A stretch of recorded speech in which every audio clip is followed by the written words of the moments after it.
back to claps.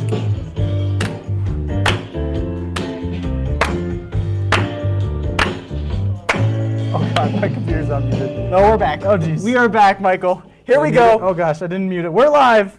We're live. We're getting musical today on TFLnow Live. Welcome to the show, everybody. Today, Michael, we are talking about the top 10 new car tech we just can't stand. Oh God, there's a lot of bad tech out there, Tommy. And today we're counting down the top 10 worst features in new cars as far as technology goes. But first, we've got some news, as always. We have got some news today on the Fastlane Now. 2-liter Jeep Wrangler JLs with the e-torque system are finally available in dealerships. God. They've been delayed for like forever. They were supposed to be in dealers like back in the spring, right? And production was basically delayed until July. There were some issues with battery packs catching on fire. Well, that was like the word. The allegations were that the battery packs were lighting up. But Andre, right here in the Fastlane Now, just went to a dealership in Brighton, Colorado. He profiled this Jeep with the 2-liter turbo in the Sahara trim with all the options. Mild hybrid, we should add. Mild hybrid. It's a freaking expensive option, though. Yeah, no kidding. It's about $3,000 more to get the 2-liter over the 3.6-liter V6, but it's here. And it's actually the most powerful engine option you can get in the range of new Jeep Wrangler JLs. Well, until the diesel comes out. Well, that'll be torqueier. That will be torqueier. But it's a 2-liter turbo, 4-cylinder, 270 horsepower, 295 pound-feet of torque, a 48-volt mild hybrid system that basically assists in auto stop-start. Yeah. But we'll get down to more of that later. Michael, do you want to talk about our hood? Welcome to the hood. Of course I want to talk about the hood. Talk about the hood, Michael. What's the music for? Our transition music. Oh, I see. Okay. Well, welcome to the hood, guys. Of course, you can support us now through YouTube's Super Chat feature. Any donation amount, we will mention your names and say thank you very much because we appreciate your support.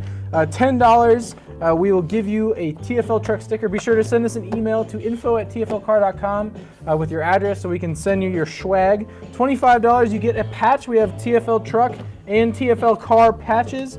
$50 and up, you'll get a hat just like this one. You can have it signed or unsigned. It's up to you. Let us know which you would prefer. But we really appreciate the support. It helps us continue to bring you videos like this.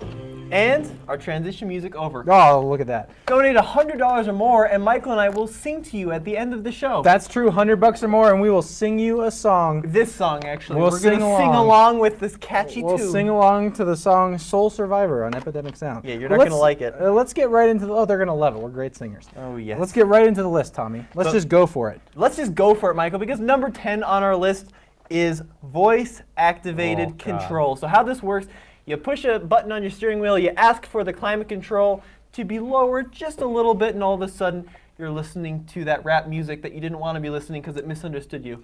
You don't like to listen to the rap music? I am not a fan of the rap music. Yeah, you know, voice controls are great in theory, and that's the case for a lot of these technologies. They're good ideas, but the technology's not quite there, or the implementation is wrong, and sometimes they just don't work very well in the real world. And this is one of those. I mean, my car has it. It's a 2015. You press a little button and you say, call mom, and it says, you know, do you want directions to the grocery store? And you're kind of like, what do you mean? Do I, you know? My favorite is on the Wrangler, the JK. The button is right next to your steering wheel. Yeah. And if you're practicing thumbs out for good driving off road, you just hit it on. You end up hitting it. And I've actually managed to switch my system to French on Cliffhanger 2.0, going up the razor bed. Je suis un Jeep. Nothing says let's go off-road like someone screaming at you in French. Oh my gosh. Yeah, they're no good. Some of them are getting better. And actually the integration like Android Auto and Apple CarPlay, those get a little better. We'll get to those later. Should we move on to number 9? Before we do, oh, Chase Younggreen mentioned Land Rover voice control. You guys talk about that for a second because I feel he's totally right. So Chase Younggreen is talking about Land Rover voice control. Yes, we just had the Land Rover in that was equipped with it, or a Range Rover. We did. That one is quite the system. Oh God. In that it just does not do what it's supposed to do. At all. Like, do people test this? Like, if you have any accent, or if you have a cold, or if you have a sniffle. Well, you know, Range Rover is owned by Tata, which is an Indian company. So maybe we have to have an Indian accent. Yeah, but they're British. They're British. Well, Land Rover's British, but Tata is Indian. Okay, number 9 on our list is hockey puck shifters. Oh gosh.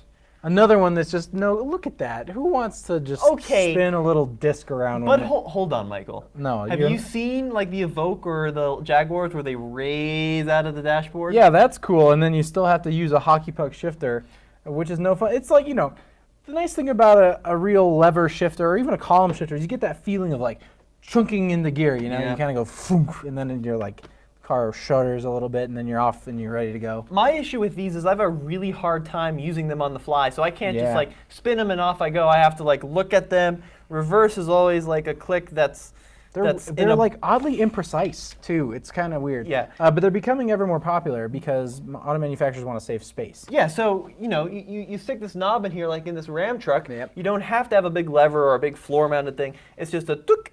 And people love them or hate them, and I'd love to see what you guys say. Post your comments below right now. Yeah. Matthew says hockey puck, rotary dial, call it whatever you want. I truly do not like them. Keeps me from owning a Ram. Yeah. There's a lot of people in your boat. A lot of people hate these. It's a big boat. I'm in that boat. It's a big boat.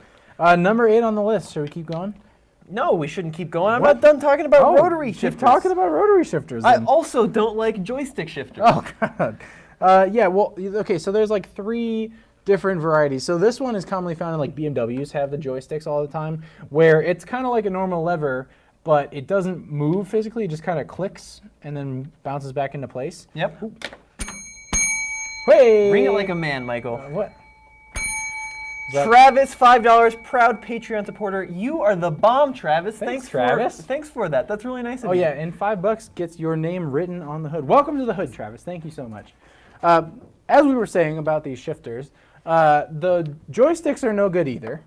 No, because it's the same issue. Like, and I get it. I have a small brain, and I'm probably incompetent of using it correctly. But I can't just like grab it and pull it down in a drive. I have to like think about it. And you still have to like some of them you still have to press a button. Yeah. And some of them you don't.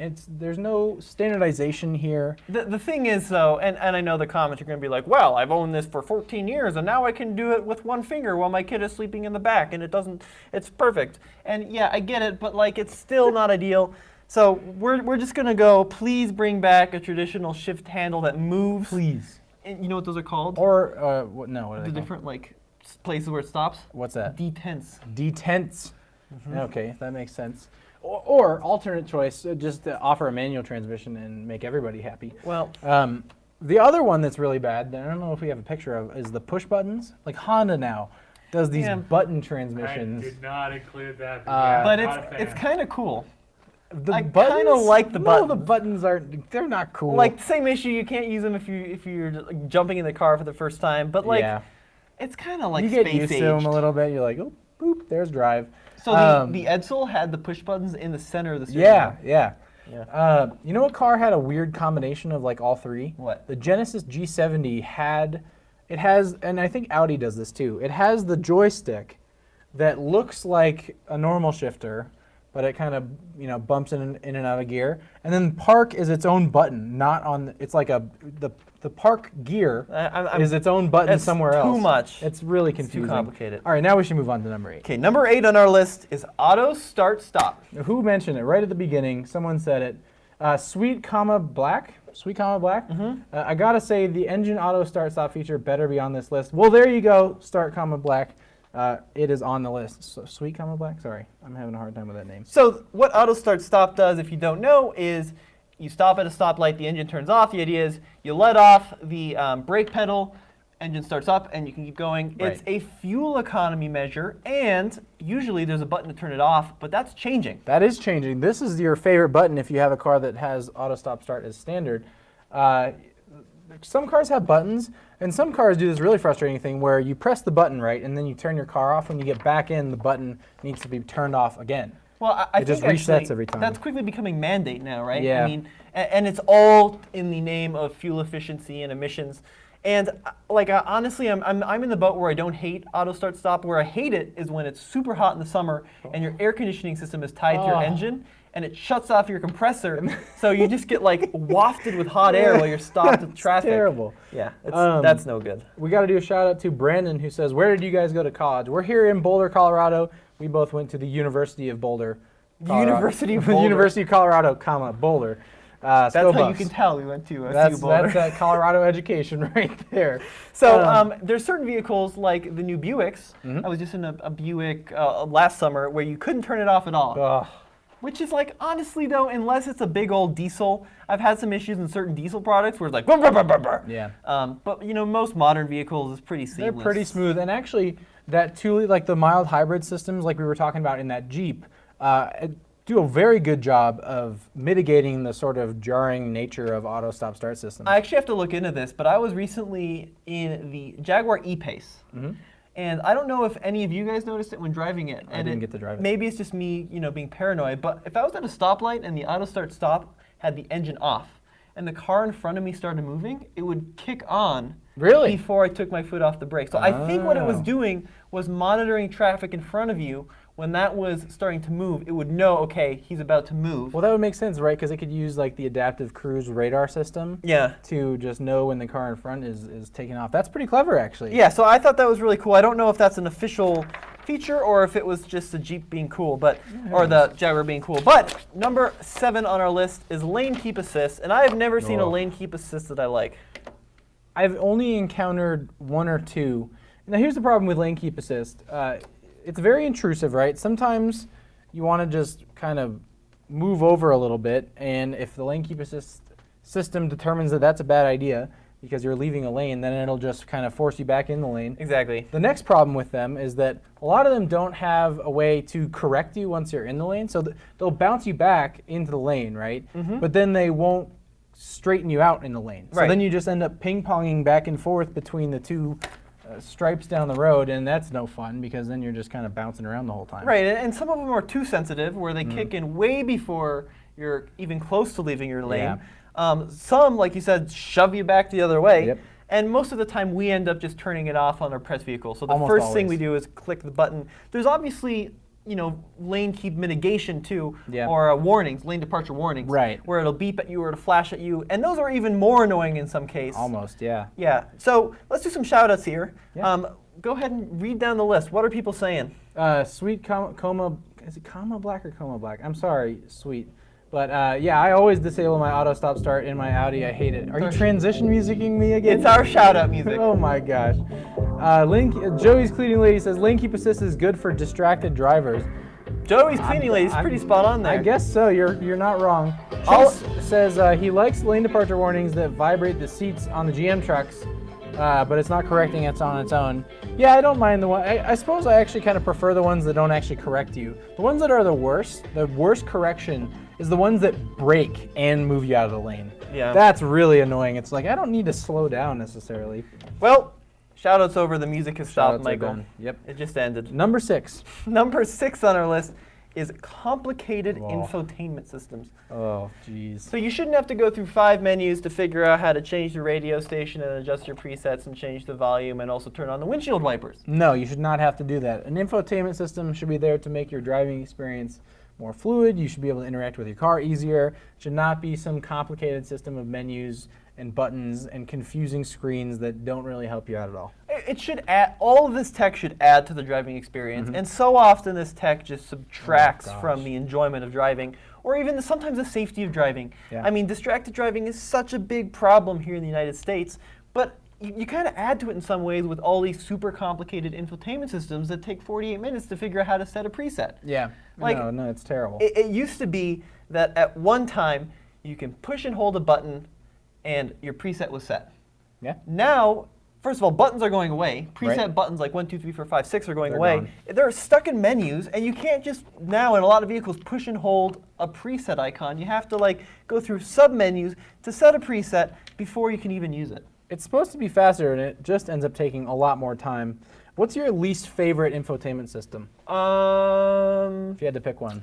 Or one that you like get in every time and you're like So my most favorite, I have a most favorite. let's go with most favorite. So sure.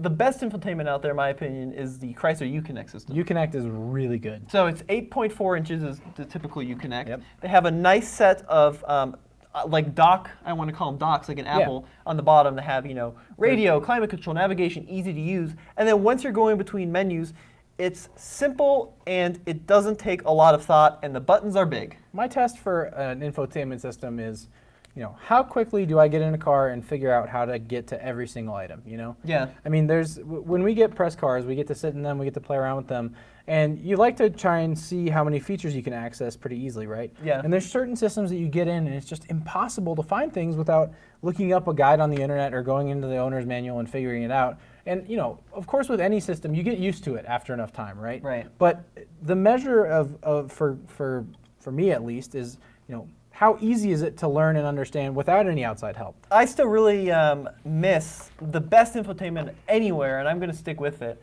was the Uconnect from like 2008. So That was what the they one? had, yeah, it was like this 1990 screen with these perfectly square buttons and selections. Yeah. And it looked so terrible. It was just such a bad looking system, but it worked so fantastically. See, that's all you need. It was like this little itty bitty screen, but it would always work. I don't know. It was just my favorite.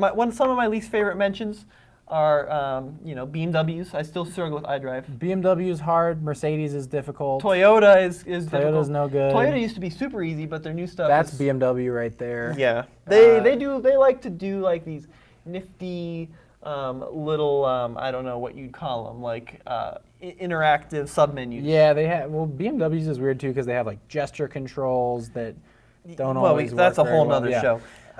Fortunately, both of those companies, Mercedes and BMW, are bringing out a new infotainment system in the very near future. Yeah. Yeah. So number 5 on our list is no volume or tuning knobs. Good God. Honda was the most criminal about this for a while.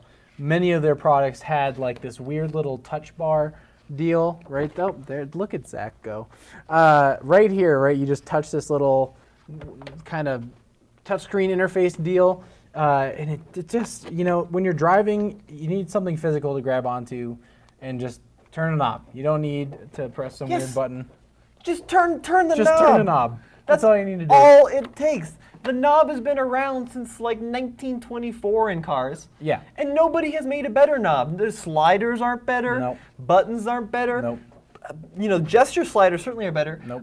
The other one that's really making me upset recently in new vehicles on the volume knob is the volume knob on the steering wheel. Now those are going away to sliders too. My dad is behind the camera saying the worst infotainment system anywhere is Q.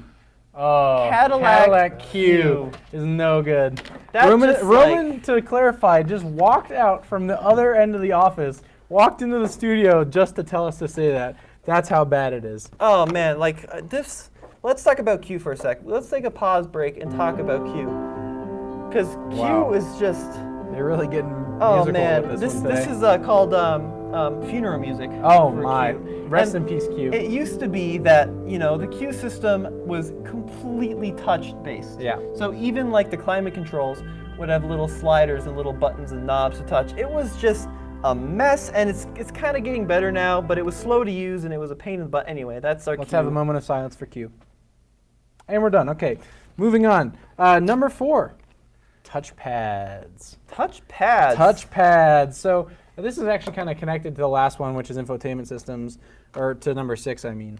A lot of manufacturers now are trying to come up with different ways to interact with their infotainment systems. Right. You can go with, you know, voice controls, as we talked about, which don't really work that well. Touchscreens, I think, are kind of the good middle ground.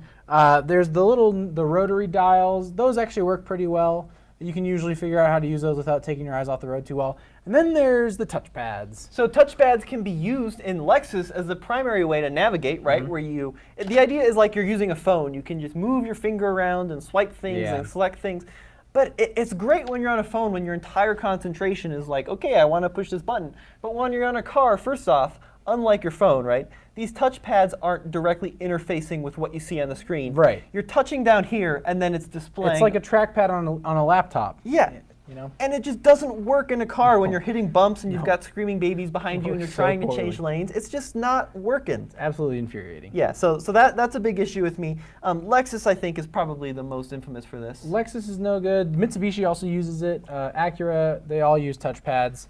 The Acura system is different from the Lexus system in that, I can't remember which one it was, but one of them is like it's an absolute point on the screen. So like where you're touching on the touchpad is, it just transfers to the screen. So if you touch the top left corner, you're going to be interacting with the top left of the screen. Yeah. But then there's, I think it's Lexus is the other way, where it's kind of like a trackpad, so you have to keep scrolling around. Yeah, all the time. what's funny about Lexus though is they used to use a mouse. Right. So that one actually worked really well. It was like this little I didn't like that one joggly thing. either. I don't know. I like the mouse. It was okay. But the touchpads, and then you've got gloves on, and it's a whole thing. Oh gosh. It's a whole thing. Touchpads are no good.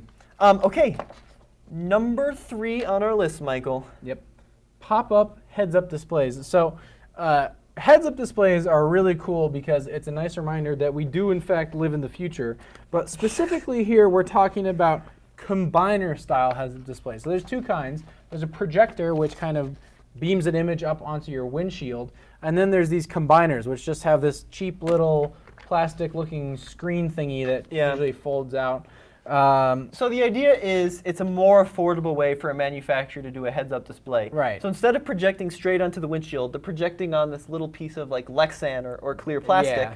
And then that adjusts forward and backward depending on how high you are. Right. The thing is, though, is when you project on the windshield, it's clean, it's elegant, and you can adjust it right at your eyesight. Yep. These little pop-up screeny things, They're first of all, only so adjustable. Yeah, and they're distracting, right? They look really obvious. It's like, it's not like they just blend into the windscreen. No. You can easily tell that there's another piece of plastic there. So Mini does this, Mazda does this. Yeah, Mini and Mazda are the 2 that come to mind instantly. I think Hyundai does this as well. Yeah, any of the brands that are trying to do heads-up display but on a bit more of a budget, they're going to be the ones that are using a combiner style as opposed to a projector style. Well, Michael, what I just don't understand, though, is our 2001 Pontiac Aztek had a real heads-up display that projected onto the windshield. I mean, look, do some research. GM has been doing this for decades now. Yep. And I don't like when manufacturers cheap out with these little pop-up visor things. And the fact of the matter is, they don't really help that much. No. I mean, if your gauges are here and your combiner is here, it's a difference of what's it's 10 inches maybe? Oh, yeah. 10 inches. 6 you inches? need to measure your inches better. Excuse me. Mr. Michael Curtis. They're no good, but the projector ones are cool. But the combiner look is just Michael, distracting and cheap. It's time to do some more shout-outs. Oh my gosh, look at that. We've got yet another shout-out music. Chase Younggreen asks, do they all work with polarized glasses? He's got some good questions today. Thanks, Chase. No, not really. Some of them do. Some of them don't. It's actually dependent on which one it is. I think automakers have quickly realized that you need to make them work with polarized sunglasses because a lot of people have polarized sunglasses. Brandon says Tesla is the worst system. So what Tesla does is they use like a 17 or 24 or 38 million inch screen in the middle. Yeah. And then the idea is it's all done through the screen. It's cool because like you can have 14 inches of navigation. Yeah. But then everything gets kind of lost when you need it. I don't know. I've had some issues with the Tesla systems. Tanner says Q actually isn't that bad if you learn it. I actually love Q. I'm sorry, Tanner, but there's a lot of stuff that can't be that bad when you learn it. Q is just it's kind of a mess. Yeah, it's no good. Tyra says push button start is going to be on the list. Actually, it isn't. It already, what? Push button start. Oh, push button start? No, push button start's fine. Auto stop start's no good, but push button start is okay. Oh, Cameron. Oh. Hey! Cameron Schuff says, watch your videos and narrow down exactly which truck I wanted. 2018 F-150 Lariat Sport. Thank you for the great content. Dude, I love my new truck. Congratulations on your new truck, Cameron. Thanks for the donation. Yeah, thank you. Send us a picture at info@tflcar.com or ask@tfltruck.com, and we will include your truck in next week's show. We'd love to see it. How about that? Please send us an email. Cameron, thank you so much. Yeah. We really appreciate it. Oh, is your Sharpie running out there? Michael, my Sharpie's running out. Oh my gosh. Okay. We'll make sure that Cameron's name is written well. Should we do the last couple ones? We're down to the top 2. Down to the top 2. Features that we dislike about new cars.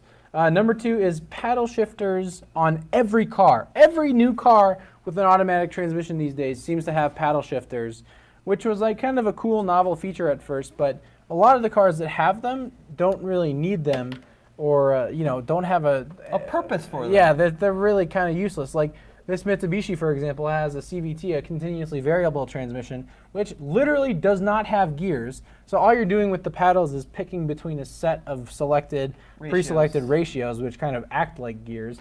So even though they don't really do a good job. We just bought a new Subaru. I can't tell you what we just bought. Oh man. We just bought a new vehicle with a CVT. With a CVT. And what I don't understand is, okay, right? They gave it paddle shifters with the CVT. Yep. And they have an infinite number of ratios to choose from on the CVT. Yeah. and they have an infinite number of pies to divide that ratio in for the paddle shifters. Yes. Why would you make a fake CVT transmission be a 6-speed? Doesn't make Why any wouldn't sense. you make it an 8 or a 9 or a 10? Do something crazy. So there's another weird one, right, which is electric cars. Because a lot of electric or hybrid cars have paddle shifters. Yeah. And usually the case there is that it's some form of interaction with the regenerative braking settings. So you use the paddles to select more or less regenerative braking, but I think that would make more sense to do like a slider wheel or something like that, you know? Like, why paddles? Why not just some sort of, you know, variable? Well, so like some hybrid systems too, you hold the paddles when you're slowing down. And that's like, it's a manual trigger for the regen. And it'll manually regenerate more. Right. Right? And just like some cars, they have them because they want to act sporty, but they don't feel good. Like you get in an Alfa Romeo Quadrifoglio and it's got these huge massive paddles. They're giant. And they're like unobtainium, right? And they feel so good in the hand, but like sometimes there's these crummy little button things that you'll never use, you'll never touch, they just get in the way. You know which car actually I got a gripe on a little bit about its paddles? Or what car? It's not that it doesn't need the paddles, it's your dad's Hellcat. The paddles in the Hellcat are like, they look really cool, but then you realize that the paddle is only like the 3 inches that sticks above the steering wheel. Like they're not full paddles. They're just kind of this little button up top that are made of like, they look like metal, but I think they're plastic or something like that. They're it's kind of a weird, paddles need to be done right. And the #1 item on our list of things that we do not like, features, electronics we do not like on modern cars. Wait, should we let them try and guess what it is? Yeah, take a guess right here. 30 seconds, we'll see if you guys can guess what it is. In the meantime, Michael, should we listen to some more music? It's time to do some more music here on the Fast Lane car. Woo. Actually, the Fast Lane now. Let's see, do we have any other shout outs? Tommy says paddle shifters get in the way of one finger steering. Well, I don't know if you should be steering with one wheel or one finger. But yeah, they do get in the way. What else are people saying? Nissan is known for their CVTs. Yep. Yeah, they sure are. They are known. People agree with me for the most part. The Uconnect system is awesome. Actually, the Uconnect, that 12-inch Uconnect system on the new Ram 1500 is incredible. It's really cool. Is it really? Yeah, Andre and I got a chance to play with it way back a while ago. Okay, let's see what people are saying. Electronic parking brake. No. That's a good one. That's a bonus. It is a good one, actually. Because electronic parking brakes, we'll get to that in a second. They're no fun. Let's auto wipers. Auto wipers are awesome. I like auto wipers. Yeah. E-shifters. Push start, no. E-shifters, maybe. Fake his sense. No, seriously, it is the one piece of tech that just doesn't need to exist. Fake hood vents. Yep, that's really pretty close. Technology. It is kick to open power lift gates, and the reason it's #1 is they don't work. Ever. They never, ever, ever work. In fact, do we have that video, Zach, to play? I have. So here's Roman. Here's my dad. Yep. Or at least his nose. See? All right. So I'm gonna go, and I'm just gonna kick. There's a kick. See? It never works. Maybe it doesn't. Maybe this one is not equipped with it. Apparently, the Irish stance doesn't do it either. I mean, that was like 30 kicks right there. The #1 way to destroy your rear valence is to buy this feature, because you'll spend days just kicking and kicking and kicking. Yeah. I have never seen it work. No. We've been at auto shows with the manufacturers, the engineers that have designed the system, and they can't get it to work. It's like the one thing that always throws those presentation guys. They walk up, they say, here we have the new kick to open feature, and they kick like 3 times, and then they kind of just move on, because it never, ever works. So, CWE Escape XLT 4x4 says, my kick to open works 98% of the time. 98% of the time? Have you used it once? What kind of car is it? Actually, we'd love to find out. Yes, because I kick it harder. That ends up what happening. Kick it harder? Yeah, it's a mess. We were just looking at new BMWs actually at the dealer. Yeah. My mom was looking at them, and I went by 3 different models with the kick to open, and none of them opened. Oh my gosh. None of them opened. Dr. Skills says, I'm a soccer player and kick to open never works on my 3 Series. There you go. He's a soccer player. He's a soccer player. If a soccer player He is the most qualified kicker in the world. Never works. They never, ever work. And our bonus is too many drive modes. Oh my God. So here's the thing about drive modes. Well, actually BMW is kind of criminal about this too, with like the customization. That M5 that we had a few months ago had 2 different personalized settings in addition to like 6 different drive modes. There's too many. Too many.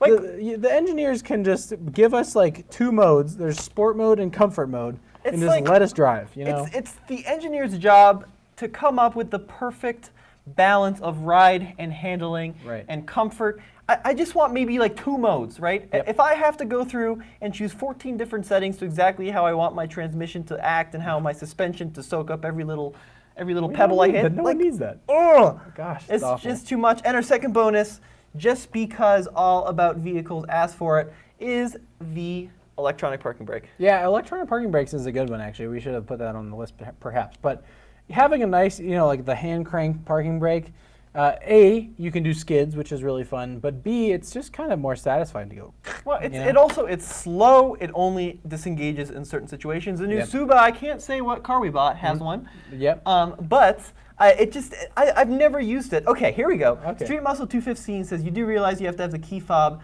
on you for it to work. Yes. Yeah, that video we played, Roman had the key fob. And here's a little secret. If you ever see videos of people showing it to work, chances are they'll have it in their pocket faking it. Yeah. I have never seen it work. I've never seen it work. Okay, maybe one time. I've seen it work like once. I think Zach and I sat outside in our parking lot spending 15 minutes to try and get it to work once on some car that we had in the office. And it didn't even work. We wasted 15 minutes trying to get it to work. So we have a reader's ride today. Hey, tell us about that. So, wait, I got to put on the reader's ride music, Michael. Whoa. So this is Chase. Shout out to Chase. Chase brought by his Ford Fusion with the 1.5 liter turbo and put it up against our Fiesta ST for our new series, Is It Faster Than a Fiesta ST? And that thing is awesome. It's really cool. Yeah, it was amazing. First off, I'd like to point out that he blacked out his grill with Plastidip. It's the first time I've ever seen it done well. It is the best Plastidip job I've ever seen. He said he spent a lot of time prepping and sanding and really making the surface good to hold on to that Plastidip. That is 7 months into one, well, he did like 40 coats or whatever of Plastidip. But one application, essentially. One application that's lasted about 7 months, which is really impressive. And it looks pretty good, too. It's kind of a mean look for a Fusion. So Chase is coming onto our show next Friday. Is It Faster Than the Fiesta ST? Yep. I was so bummed because I raced him in a drag race. Yeah. And I won't tell you the results, but like that thing is a monster. It's really quick. From the factory. Super duper quick. Yeah. So Chase, thanks for coming on. We filmed that this morning. Thanks for joining us out of the track today. We appreciate your support, and we were really glad to have you on the show. Yeah. If you guys want to be on an episode of Is It Faster Than a Fiesta ST, if you're in the Denver or Boulder area, give us an email at info@tflcar.com with a picture of your car, and we'd love to try and set up a race or a series of challenges between your car and the Fiesta ST. It's a lot of fun. Yeah, we're doing this series every Friday, and we need people to come on by and challenge us in their cool cars. You know what I think we have coming up soon? What? A Tesla Model 3. Be sure to stay tuned for that. And I assume you're turning up this music because it's time to go? It's time to end the show, Michael.